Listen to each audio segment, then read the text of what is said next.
And now I have a little issue because game 6 is just too huge. Oh no, why do all good games have to be so heavy and so large?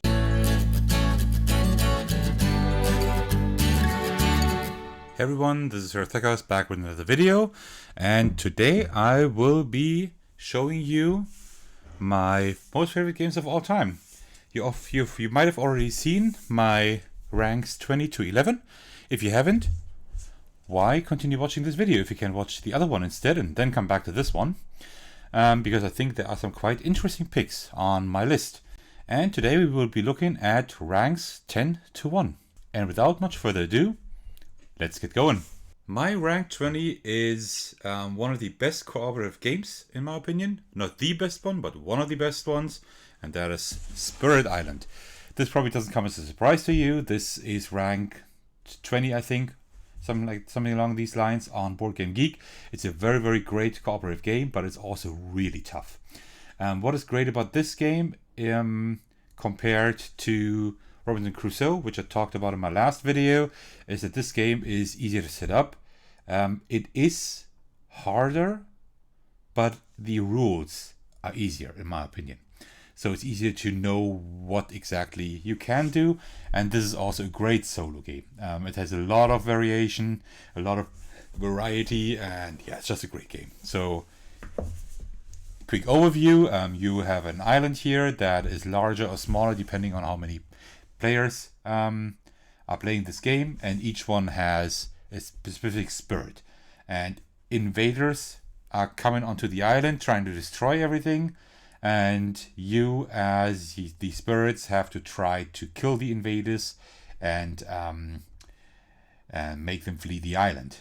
This is great because the entire area control theme is just turned on its head because you're not the invaders, you're actually trying to save the island. And this game is highly asymmetric, and that is what makes the game that great. Highly recommend that, but it's tough. So you cannot play this with everyone, of course. Now let's get to rank 9. On rank 9, I have the next game by my most favorite game designer, Ryan Laukat. This is the first of his games I played. I backed this on Kickstarter, I think in 2019. And it's still a game I really love to play. I will have a video up on that quite soon. Let me just show you how the game looks like. Oh. In essence, you have specific characters that have specific shapes down here. And you will have kind of a map in the middle of the table that is a little bit larger than that. And you can use these wooden squares to search through the entire land with these shapes you have here. And each player does that, but is situated on a different part of the table. So the other player is sitting over there, the one on the right and the other one on the left. So everybody will use his or her shapes differently. And this is pretty much a very simple but also really engaging puzzle game. It's really simple. It really makes fun to think about all the shapes that you can do. There's also some expansions for that. So the gem maps, for example, here. But if you want to know how to play this game in more detail, then just look on my channel. Within the next 1 or 2 weeks, I should have a video up regarding that. But this is a really great game. If you can get that, go ahead. It's a really great puzzle game. One of the best puzzle games in my opinion. Now we will get to rank 8. And that is Bargain Quest. Oh man, how much I love this game. Seriously. I have played it a lot of times. It's really fun. The premise is just insanely good. You see, I have all the expansions in here, so it's not closing really, but I don't really care. So this is just wonderful.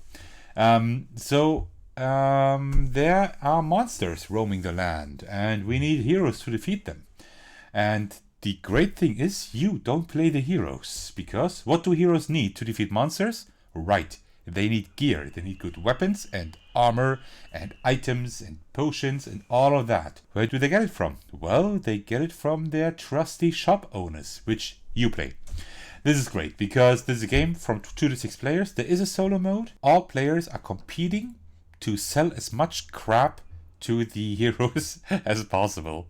And the most important thing at the end is to have the most money and the most victory points. You get victory points if heroes defeat monsters, if they hurt them, if they survive encounters.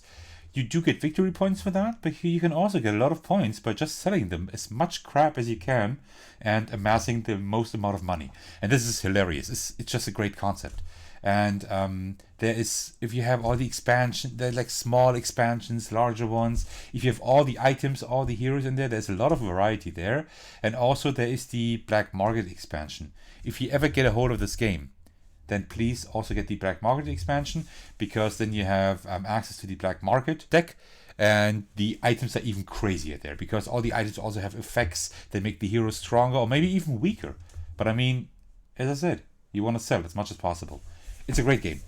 It's a really good game. I have heard voices online of people who really don't enjoy this game. I don't know why.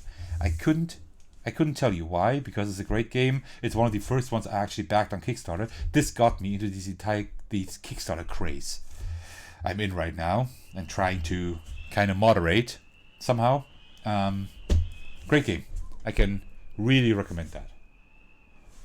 Alright, my rank 7 is a very new game in my collection, and I just love it so much. I wanted to put it higher on the list, but I can't do that because the other games probably are all better, I suppose. But this game does have the potential to rise even higher. It's Parks. Wow. It's very hard to say in a few sentences why I love this game, because there's just so much I love about it. So, first of all, the art is gorgeous. You see it already here. Look at these inserts. This is how I want an insert to be. So it's like these, you can see it probably here, wooden structure here. You have these two tree stumps with all the components in here. They are just doubled, so you can just put them like at two sides on a table. You have a really thick and beautiful board here for all the cards you need. And just look at this. Just all the park cards. They just look so wow. Just look at the art. And all the other cards, they're all like really good quality cards, really wonderfully illustrated, and the topic is great too. So you and all the other players each have two wanderers here that walk across a trail you lay out on the table. You wander that trail, you can get resources and other things, and you can get specific cards, you can get equipment and water bottles to fill, and at some point you reach the end of the park over there, at the end of the trail, and then you can spend your resources to visit a park, to reserve a visit to a park, to buy equipment and all of that. And also on the way you can take photos. So you have a camera and you can take like these beautiful photos.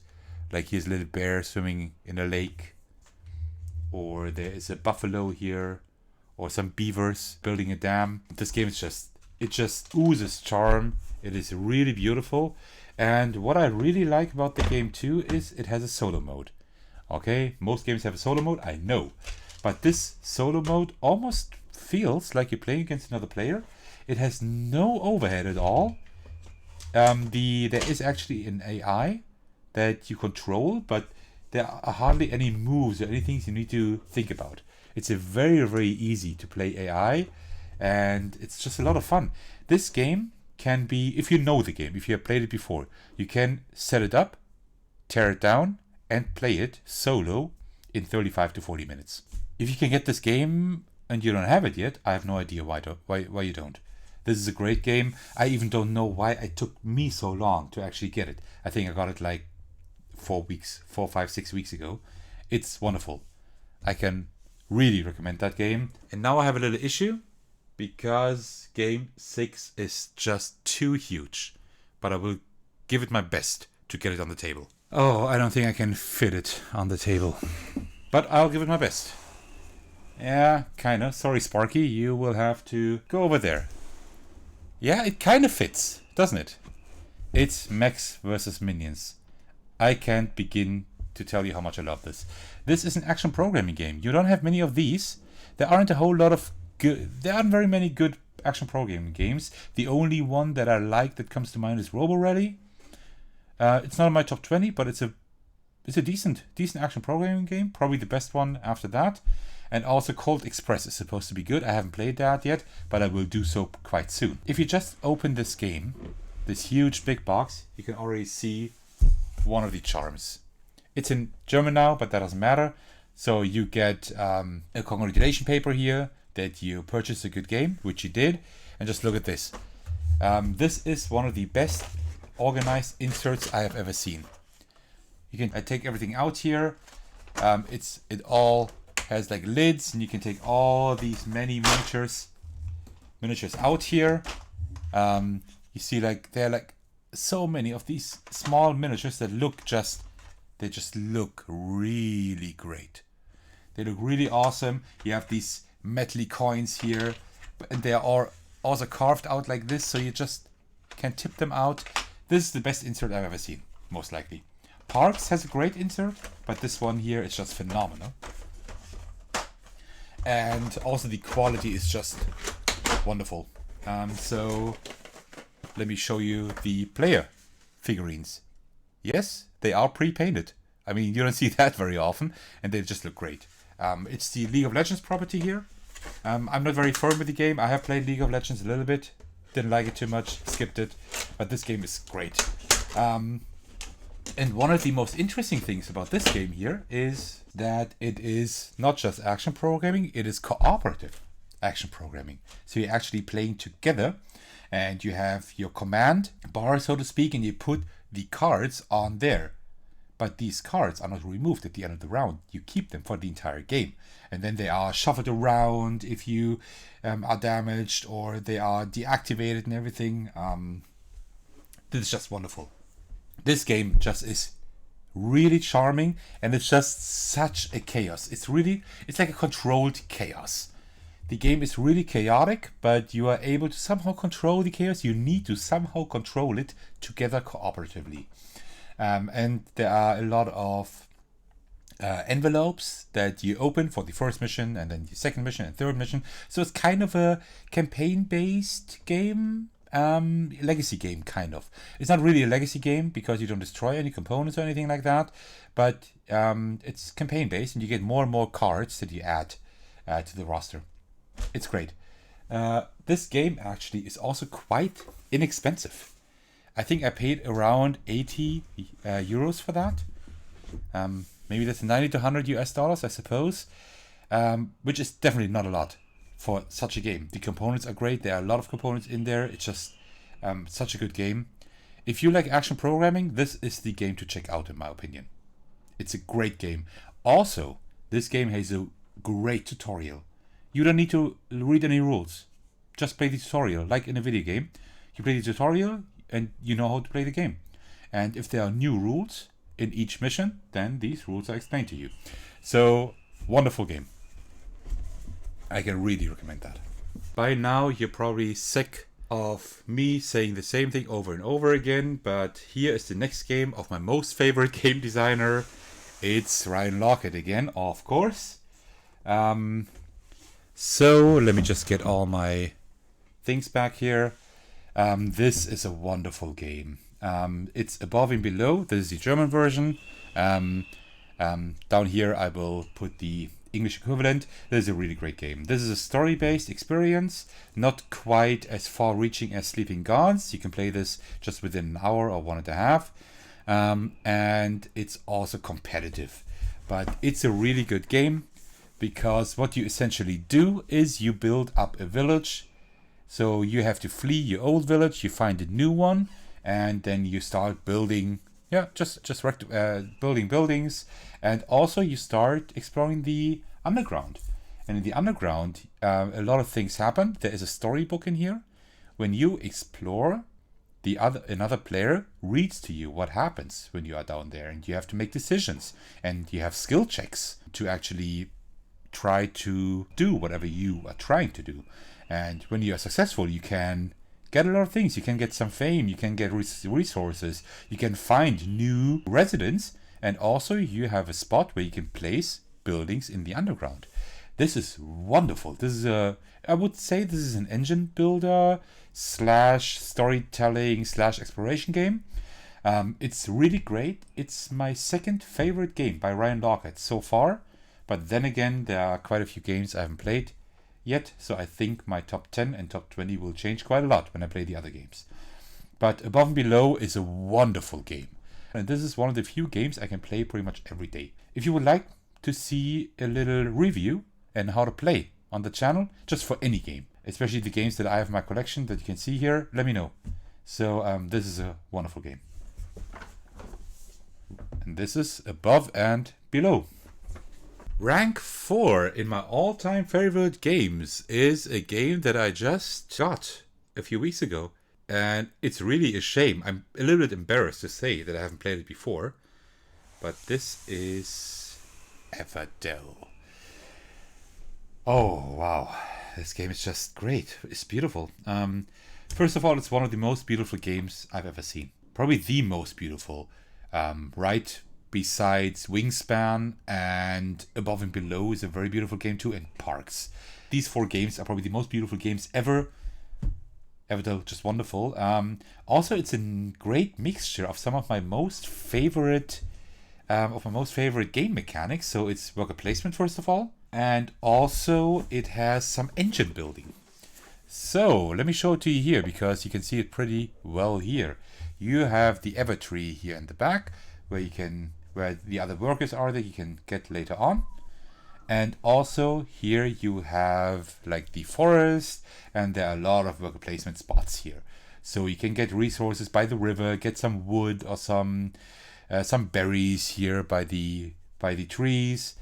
And you have your little critters. You can play squirrels or mice, turtles or hedgehogs.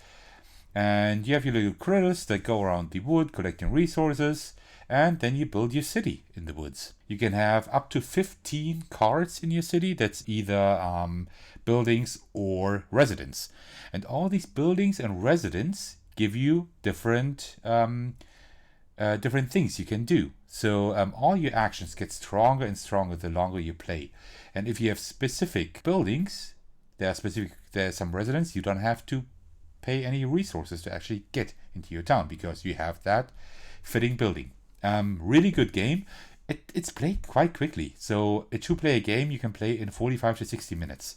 And I think within the first week we played it 3 times. This is how great the game is. This is similar to Above and Below, a game you can pretty much play every day. It's a little bit more complex. It's definitely an expert game. It's more complex than Above and Below and others. But it's really worth getting this game. I don't know why I slept on this so long. I have no idea and I feel really bad. I would have liked to have played it the past few years because it's so great. But then again, here in Germany, we don't have it as long yet. And I didn't back it on Kickstarter back then, so... Well, it's my own fault, I had to wait. But Everdell really is one of the greatest games ever. Rank 4 in my list. As I mentioned, if you want to see me talk about specific games more in detail, let me know. Rank 3 is a pretty new game too. I think it came out last year or maybe 2 years ago. I'm not quite sure. This is a wonderful game, but as hard as nails. It's Dawn of the Zeds, the 3rd edition. The ultimate zombie survival game, it says here. And yes, that's true. It is the best zombie game I have ever played. It's wonderful. So this is a tower defense-like tabletop game that first seems overwhelming, but is quite easy to learn. At least the rules are easy to learn. But this game is like hard as nails and very tough to win. But it's never unfair. That's something I really need to stress. The player always has the ability to turn the tides somehow. The game has good artwork, really good artwork. Not the best out there, of course. I mean, it's not Everdell, but it's really good artwork, seriously. It gets the job done very well. It has a great theme and a lot of replayability. It's really addicting because the player is just hooked immediately. Like, this is how I play the game. I'm hooked immediately and I just want to play, okay, just one more game. The problem is that one game can last up to 3 or 4 hours. If it's really bad. Usually if you play it solo, like 1.5 to 2 hours is realistic. If you play it with 2 players and you discuss a lot because it's cooperative. then a game can really take 3 to 4 hours. Yeah, in my opinion, this is one of the best solo games that can also be played cooperatively and competitively. So you have a lot in this regular sized game box. The only downside so far is the rather large amount of luck needed for the melee and ranged fights. So what happens is you have a game board here. It's tower defense like. You have 4 routes that the zombies can come from. Down here and up there are 2 other ones. And here is the center, the city center. And this is where your characters are at the beginning, and the zombies are down here, and the zombies move closer to the city more and more, and you need to move around, defeat the zombies, stop them, build barricades later on. Like in later missions you get barricades, and each character has specific skills, and this keeps you on the edge of your seat, this game. In the beginning it's pretty simple.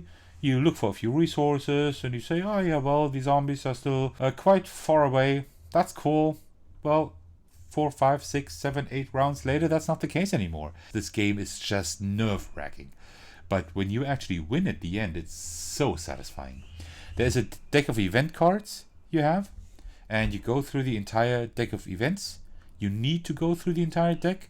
You win the game when you finish the last event successfully without the zombies reaching the city center. And people die. Your main characters, they do die. Civilians also die. And refugees are in here too. They also can die. Everybody can die. It's possible to actually win the game with everybody dead. And if you play competitively, it's pretty brutal, because then the zombies are not automated, as in the competitive or solo versions, but well, one player actually plays the zombies and the other plays the survivor, this is really tough, because as if you play the zombies, you can really make it even more difficult for the other player. If you're looking for a really tough but really satisfying and replayable game, Dawn of the Dead is the game to get, in my opinion. So let me just show you quickly how it looks like. So this is the game board. It looks like this. You see I have like a custom insert here that's usually not in here. This is one you can get on the internet.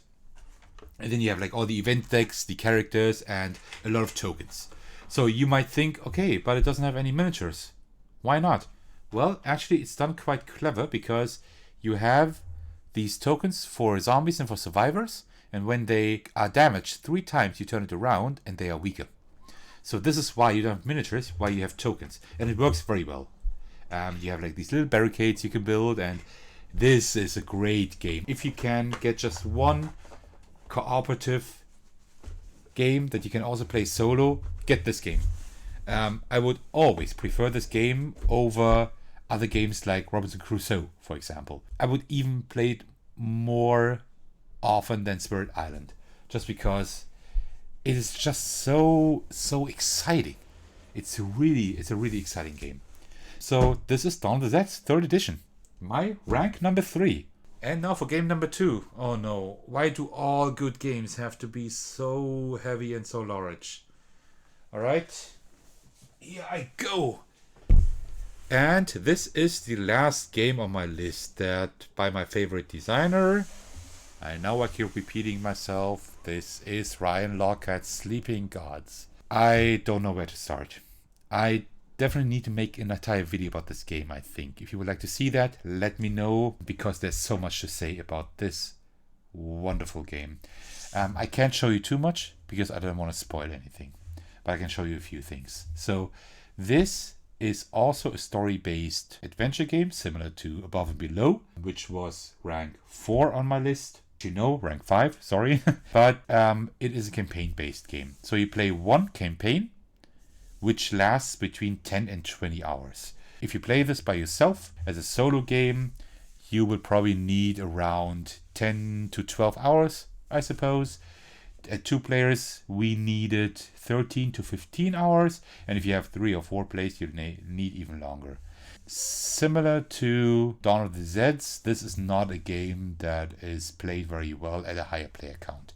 The best player count here would be 2 players. Then a solo game would also be good, but it's not as good as with 2 players, because you are experiencing so many things that you want to share with another player, and 3 or 4 players might be a little bit too much. So this is a humongous game. You do have, again, a book of encounters here. I will not open this because the story will then be spoiled. I will not do that. And you have like a small book with the entire world map that you can explore. And then you also have a lot of tokens, and ultimately you are playing a crew on a ship on the Manticore, and you find yourself in a strange world that you want to escape. And to do so, you need to explore the world and wake the sleeping gods to return back home. But on the way, you are hunted by something dangerous and mysterious. This is pretty much the gist of the game. There is a large world map. We have played 13 to 15 hours for the first campaign, and we have seen about 10 to 15% of the entire world map. And also, everything we have seen, there are things that we haven't experienced right there because we just had a different course that we took. We could go back to the same places and experience different things. This is a wonderful game. One gripe I have with the game, which is why it's on rank 2 and not rank 1, is that there are a lot of small rules and regulations. We actually needed about 8-9 hours to understand the entire and understand all mechanics. It took quite a long time. So this game is best played with someone who can guide you through it, who already played it once before, who knows all the rules. It's much easier time, but still, it was such a great game. We had so many memories, and we experienced so much on this trip. This is pretty much the pinnacle of board gaming. This is the board game that kinda captures the essence of open world video games just as a board game. If you can somehow get this, do so. This is an experience you will probably never forget. You can also just look if you know anyone who owns this game, just play it once with them. That's fine too. But you can play it 3, 4, 5, 6 times. And if you have played it the 6th time, you probably already forgot what you encountered the first and second playthrough. So you can probably play this infinitely. What a great game, but also really heavy. Okay. And now we get to my rank 1. This game has been rank 1 for almost 2 years. And no game, not even Sleeping Gods, Everdell, Parks, Above and Below, Dawn of the Zeds, all my favorite games have not been able to top it yet. Wingspan. It's the German version here, so don't wonder about that as usual, but wow, is this a great game. This is, in pretty much every regard, this is the game that I use as examples for perfection. It has beautifully stunning artwork. Let me just open it up. So, the artwork of the birds is just, it's stunning. It has really great components. You have these wooden cubes, you have these thick cardboard tokens, you have the eggs that look just beautiful here. Just look at these eggs. They're just beautiful in all different colors. This game has a really great solo mode. It's quite easy to set up, tear down, and play. It takes a little bit longer than, for example, Parks. This is why I play Parks solo more often. But this has a really good solo mode. It's really fun. And it's not a high score mode. You actually play against an AI. The AI gets points when you either lose or win. And you can lose quite easily. And this is an engine builder, pretty much. So let me just, it's so heavy. Turn it around. So, you have like a board here with different habitats. So grasslands and water and everything. And then there are always birds at the fountain. And you can get these birds to your habitats if you feed them. And this is really thematic. So you can actually get food. With the food, you can attract birds to your different habitats. And then they have specific powers. They have powers at the end of the round, at the end of the game. They have powers whenever you activate one of your tracks. This is a really great game. It is a little bit more complex than other games. So it would be an expert game in my opinion. Kind of like Everdell, I'd say. In the similar ballpark, maybe a little bit less complex than Everdell, but this is a really great game to play. So, and yes, that it's quite heavy because I have all the expansions in there. It's my most favorite game of all time. So that is Wingspan. Alright, so if you're still watching this video, thank you very much for sticking until the very end. This video might be a little bit longer than the other one. I'll have to see about that. Let me know what you think about my list. If you disagree with me or even agree, that's fine too. Let me know. And otherwise, I will see you in the next video. Also, a list of my most favorite solo games should follow soon, so keep an eye out for that. Alright, then thank you. I'll see you next time. Take care. Bye-bye.